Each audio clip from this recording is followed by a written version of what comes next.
Foot.fr, fournisseur officiel de football. Salut à toutes et à tous et bienvenue dans le dernier JT Foot Mercato de la semaine et surtout le dernier avant le possible jour de gloire pour le Paris Saint-Germain. J-1, le club de la capitale tentera de réaliser son rêve ultime demain face à l'Inter Milan, soulever la Ligue des Champions derrière laquelle le club parisien court depuis tant d'années. Pour ce grand rendez-vous, Luis Enrique va pouvoir compter sur un groupe au complet. Aucun blessé n'est à déplorer, l'occasion de souligner le gros travail du staff parisien tout au long de la saison. Lucho va donc avoir l'embarras du choix et à en croire l'équipe, l'entraîneur prépare une petite surprise. Absent lors de la finale de la Coupe de France en raison de maux de tête, Kvaratskhelia va retrouver sa place de titulaire aux côtés de Ousmane Dembélé. Un doute subsiste quant au troisième qui les accompagnera.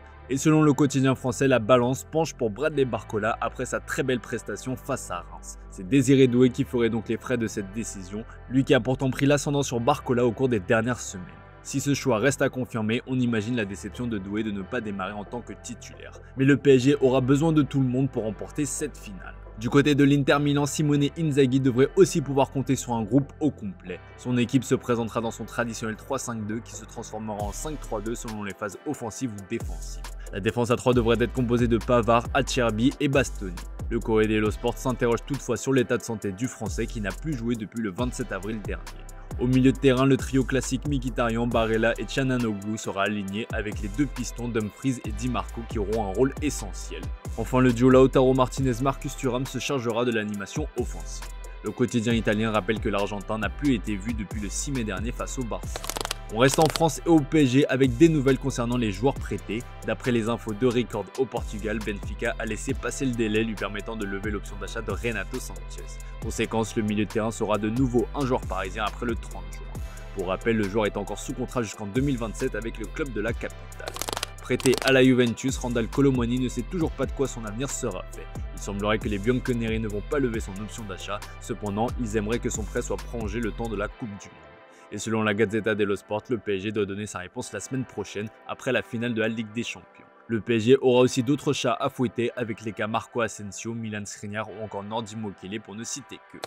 À Reims, le réveil a dû être ô combien compliqué. Après 7 ans dans l'élite du foot français, le club rémois évoluera en Ligue 2 la saison prochaine après sa défaite hier dans le barrage face au FC Metz. Il fallait s'y attendre, mais des supporters mécontents s'en sont pris verbalement à la direction, notamment au directeur général Mathieu Lacour et au président Jean-Pierre Caillot.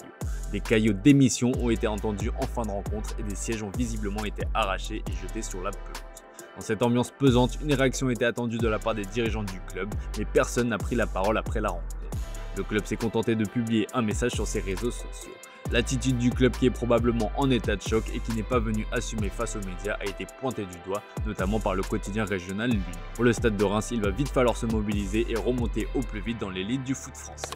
À l'étranger, petit coup de tonnerre, Bruno Fernandes est sur le point de quitter Manchester United. Selon le Daily Mail, son agent Miguel Pino a rencontré ce jeudi soir les dirigeants d'Al Hilal dans un hôtel de Riyad pour négocier un potentiel transfert record. Aux dernières nouvelles, le club saoudien avait donné 72 heures au capitaine de Manchester United pour se décider. Un contrat faramineux de 200 millions d'euros sur 3 ans, soit un salaire multiplié par 4, lui avait été proposé.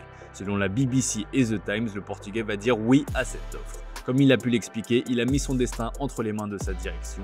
Le finaliste de la Ligue Europa n'avait pas prévu de vendre son meilleur joueur, mais sa situation financière, aggravée par une non-qualification en Coupe d'Europe, pousse à la réflexion. Al Hilal, qui veut aligner Bruno Fernandes pour le mondial des clubs, est prêt à déposer une offre d'environ 100 millions d'euros. Un chèque visiblement irrefusable pour les Red Devils qui comptent investir massivement cet été. Nouvel entraîneur du Bayer Leverkusen, Erik ten Hag veut piocher au sein de son ancien club. Selon Kicker, le technicien néerlandais souhaite attirer deux de ses anciens joueurs, Anthony et Alejandro Garnacho. Le profil du Brésilien, qui a retrouvé des couleurs au Betis avec 9 buts et 5 passes décisives, intéresse particulièrement ten Hag, surtout en vue d'un éventuel remplacement de Florian Wirtz pressenti sur le départ. De son côté, Garnacho semble proche d'un divorce définitif avec Manchester United après avoir publiquement critiqué son entraîneur Ruben Amorim pour son absence en finale de Ligue Europa.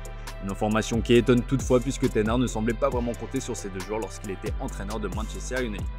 Autre placardisé prêté par les Red Devils, un certain Jadon Sancho. Chelsea a beaucoup hésité concernant l'anglais qui a soufflé entre le chaud et le froid tout au long de son prêt, mais selon les infos de Sky Sport, Chelsea souhaite le conserver à long terme. La direction a pris contact avec ses représentants pour discuter des termes d'un accord. Par contre, si Jadon Sancho souhaite rester chez les Blues, il devra revoir ses émoluments à la baisse. La bataille pour Florian Wirtz fait rage, courtisé par le Real Madrid et Manchester City. Le crack du Bayer Leverkusen se dirige vers Liverpool, club pour lequel il affiche sa préférence. Conscient de cet avantage, les Reds ont enfin décidé de passer à l'action. Selon les infos de The Athletic, Liverpool vient de lâcher une offre d'environ 130 millions d'euros avec bonus pour s'attacher les services de l'international allemand. Selon les indiscrétions du média anglais, c'est en réalité la deuxième offre de Liverpool pour le tour. La première avait été jugée insuffisante et le champion d'Angleterre vient donc de réajuster son offre pour convaincre le Bayer Leverkusen. Si l'opération venait à aboutir, Florian Wirtz deviendrait de loin le plus gros transfert de l'histoire des Reds, devant Darwin Núñez et Virgil van Dijk. Naples continue de faire la fête. Après avoir remporté le titre de champion d'Italie, le club partenopéi a réussi à convaincre Antonio Conte de rester. Aurelio De Laurentiis a su trouver les arguments nécessaires pour convaincre le coach italien de ne pas signer à la Juventus. Et visiblement, l'un d'eux était la promesse d'un mercato XXL. Selon Il Mattino, le budget mercato de Naples s'élèverait à 200 millions d'euros, de quoi se faire plaisir. Selon toute vraisemblance, KDB devrait être la première recrue. Il arrivera libre en provenance de Manchester City. Jonathan David est aussi attendu. Si le buteur canadien fait faux bond, le Corriere dello Sport assure que le profil de Moïse Kean, l'attaquant de la Fiorentina, est étudié, tout comme celui du très convoité Victor Gyökeres. Enfin, Naples cherchera un successeur à Visák Kvaratskhelia parti cet hiver au PSG. Selon la Gazzetta dello Sport, le club italien pourrait piocher du côté du club de la capitale où le profil de Kang In Lee est apprécié. Son prix de départ est situé entre 20 et 30 millions d'euros. Deux autres pistes sont étudiées. On commence par le Neymar hollandais Noah Lang du PSV, un dossier qui devrait toutefois coûter plus cher que celui du Parisien. Enfin, le dernier nom évoqué est celui d'Edon Zegrova qui a déjà annoncé qu'il ne prolongerait pas avec lui. Il sera libre en 2026 et son prix est estimé à 25 millions d'euros. La Juventus doit vite réagir après l'annonce concernant Antonio Conte et à en croire la Gazzetta dello Sport, la vieille dame a jeté son dévolu sur Gianpiero Gasperini qui était pourtant en discussion avec l'AS Roma qui devrait finalement se lancer à l'assaut de Raffaele Palladino. Longtemps entraîneur chez les jeunes Juventini, Gasperini qui va quitter l'Atalanta rêve de diriger l'équipe première et aurait les faveurs de la nouvelle direction incarnée par Damien Comolli et Giorgio Chiellini. Juventus y voit un autre atout à sa venue, celui de relancer Coupe Miners, plus grosse recrue de l'été dernier. La valse des entraîneurs va se poursuivre en Italie avec Cesc Fabregas qui veut quitter Comme pour le RB Leipzig comme le rapporte Bild. Le club allemand a vécu un exercice 2024-2025 chaotique auquel Marco Rose n'a pas survécu. Son successeur Zoltle s'apprête à rendre son tablier et les dirigeants aimeraient faire de l'actuel technicien de Com leur nouvel homme. C'est le gros off de la journée, le Real Madrid s'offre enfin Trent Alexander-Arnold. C'était pas vraiment une surprise puisque l'anglais avait fait ses adieux à Liverpool. En revanche, ce qu'il est, c'est le coût de son transfert. Libre dans un mois, Trent Alexander-Arnold va finalement coûter 10 millions d'euros au Real Madrid qui a accepté de payer cette somme pour pouvoir le compter parmi ses joueurs dès la Coupe du Monde des clubs. Le Real Madrid a aussi fixé une clause libératoire à 1 milliard pour son nouveau latéral. L'AC Milan annonce son troisième entraîneur en 5 mois. Après Paulo Fonseca et Sergio Conceição qui a été limogé hier, c'est désormais Massimiliano Allegri qui aura pour mission de relever le club lombard. 8ème de Serie A cette saison, le club milanais ne disputera pas de Coupe d'Europe l'an prochain. Le coach italien revient à Milan où il avait entraîné entre 2010 et 2014. Il a signé un bail de 2 ans assorti d'une 3e année en option. Il devrait toucher un salaire annuel d'environ 5,5 millions d'euros hors bonus.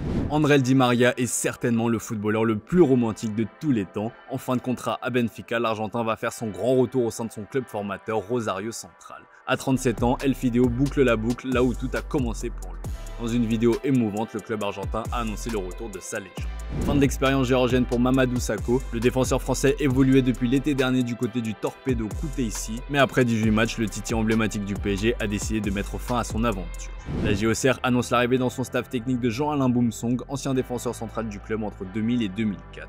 À 45 ans, il possède déjà quelques expériences sur son CV, notamment celle d'avoir été l'adjoint de Clarence Seedorf lorsque celui-ci était sélectionneur du Cameroun en 2010. Alan Varela reste à Porto, le milieu défensif argentin de 23 ans a allongé son bail de 2 saisons supplémentaires. Le voilà sous contrat avec les Dragons jusqu'en 2030.